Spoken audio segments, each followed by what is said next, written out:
Hi, my name is Gabe Ina, and this is my literary analysis video essay. The question that I seek to analyze today is why and how can creative literature be used to report and represent history? I feel like this is a very important question to ask and to be answered, specifically because we as a species, history is very important to us. We put a lot of weight in our legacy and our ancestors and the future that we're holding for our children, our children's children, and so on. History is very important to us, and creative literature as an art form is also very important to us. So I wanted to examine further how those two kind of intersect.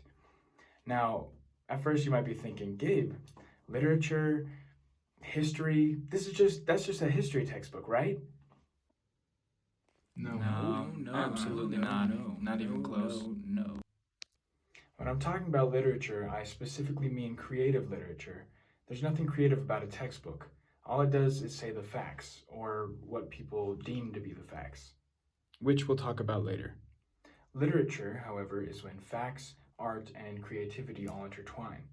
But why is this important? Why do authors feel that they have to turn to this medium in order to accurately express what they think of history? Why couldn't they just write a textbook, right? This is what I seek to explore, and why is it important?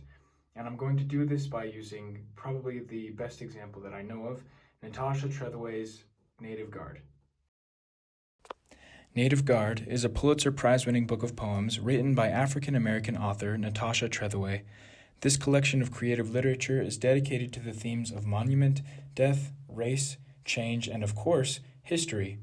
As I introduce each of the poems I've selected to analyze from Native Guard, I will recite the poem first and then dissect it further so the context can be identified. The first one is Southern History. Southern History by Natasha Trethewey. Before the war, they were happy, he said, quoting our textbook. This was senior year history class. The slaves were clothed, fed, and better off under a master's care. I watched the words blur on the page. No one raised a hand, disagreed, not even me. It was late. We still had Reconstruction to cover before the test, and, luckily, 3 hours of watching Gone with the Wind. History, the teacher said, of the Old South, a true account of how things were back then. On the screen, a slave stood big as life, big mouth, bucked eyes, our textbook's grinning proof, a lie my teacher guarded, and silent, so did I. Like I mentioned before, Natasha Trethewey is biracial. She was born to her white father and her black mother, who had to break the law in 1965 in order to get married because of anti-interracial marriage laws in Mississippi, where they lived. Mississippi is right next to Louisiana, which is important for later. Natasha Trethewey grew up as a biracial child in the South, and because of this, has a very close relationship with racism and racist encounters. In this poem, and in others, there's this theme of history being narrated in a way that feels unfair. Trethewey's own high school history teacher quotes their own textbook in saying that the slaves were happier before the Civil War. At the sight of this blown-up stereotypical caricature of an African American, Trethewey can't help but to start to cry on the line, "I watched the words blur on the page," and this isn't where the helplessness stops either. She mentions that no one raised a hand to disagree with their teacher, not even her, and that by doing this, she helped her teacher guard the lie that this was the true account of how things were back then. She wishes she could have communicated what she was really feeling. She wishes she could go back and change history, or at least be able to stand up for her narrative of history. We quickly find out that not everything you read in a textbook is necessarily factual, and this is why people, including Trethewey, turn to creative literature. Creative literature is used to report history because literature is able to communicate effectively. Better put, we turn to creative literature because it helps us narrate the truth, or at least narrate our truth. People, time, places, feelings, we use it to keep these records in a way that we feel communicates them with justice.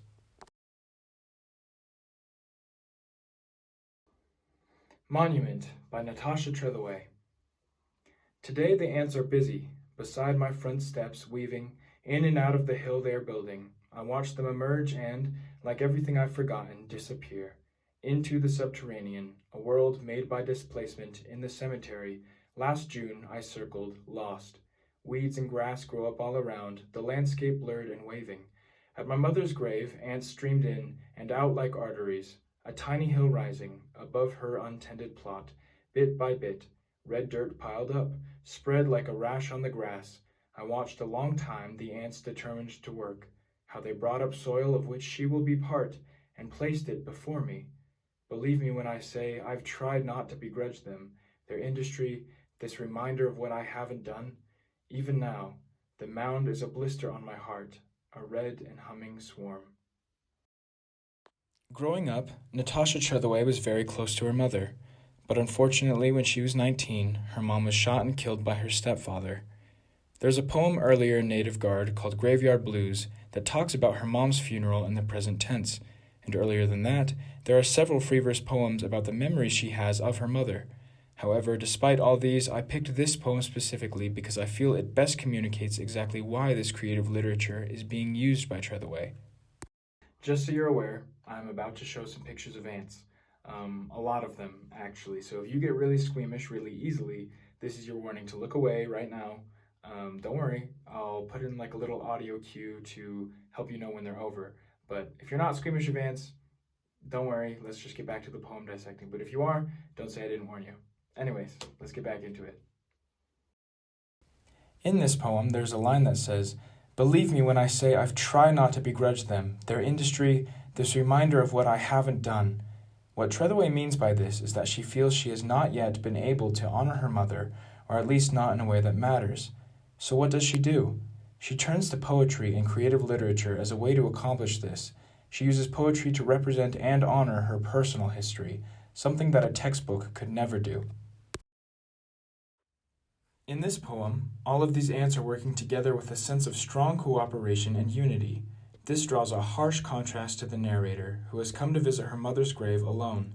Trethewey makes it a point to describe how these ants streamed in and out of her mother's grave like arteries, and later describes this anthill to be a blister on my heart, a red and humming swarm.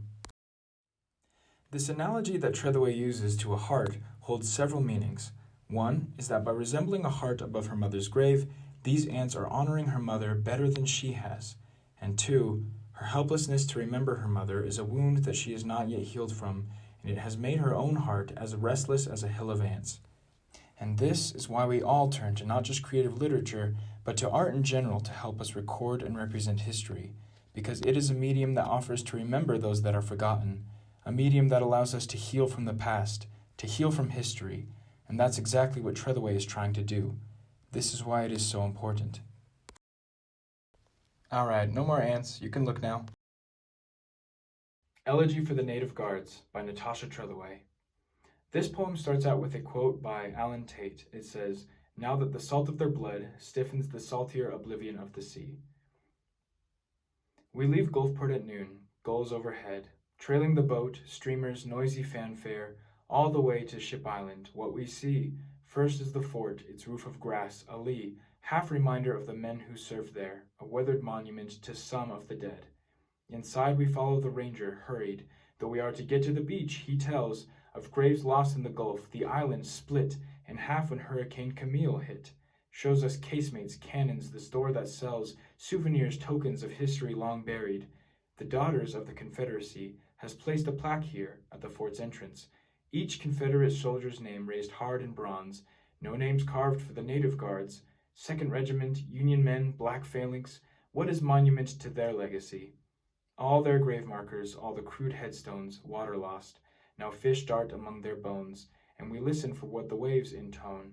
Only the fort remains, near 40 feet high, round, unfinished, half open to the sky. The elements, wind, rain, God's deliberate eye. The first two poems that we dissected center around history as if it's afraid of being lost. This poem is no different. These Native Guards that Trethewey's poem references were a regiment of exclusively African American soldiers who fought for the Union in the Civil War. Their full regiment name being the 2nd Louisiana Native Guard. Their responsibility was to guard Confederate prisoners of war in a fort off the coast of Louisiana and Mississippi. I actually found the very picture of that fort here. Growing up, Natasha Trethewey was never told about the Native Guard, even though she lived in Mississippi and even though she lived so close to Louisiana. This poem is about her visiting this fort that was supposed to be the famous responsibility of these Native Guards, only to find a plaque where the only names engraved were the Confederate prisoners of war being held there. She points out that this was done by the Daughters of the Confederacy, that they were the ones that created this monument for their father's legacy. History once again feels unfairly narrated to Trethewey, and rightly so. These men, 2nd Regiment Union men, black phalanx, their headstones are now waterlost, with the fish darting between their bones offering more gratitude to them than history does. The title of Trethewey's poem, Elegy for the Native Guards, seeks to try and reverse that. What is monument to their legacy, Trethewey writes? She seeks to create a monument for their history, to recognize that, if no one else, she, along with God's deliberate eye, has witnessed the importance of these men, only, to Trethewey, it's no longer just their history. The plaque that the Daughters of the Confederacy put at the fort's entrance serves as a mockery to what Trethewey feels she has failed to accomplish as a daughter, and because of this, her book, with the title of Native Guard, creates a monument to her history as well, and the history of her mother, and the history of the South, and the history of her race. Throughout this entire book, Trethewey has grappled with her inability to communicate, honor, and memorialize history, and yet with her poems, with her creative literature, she finds she is finally able to do that.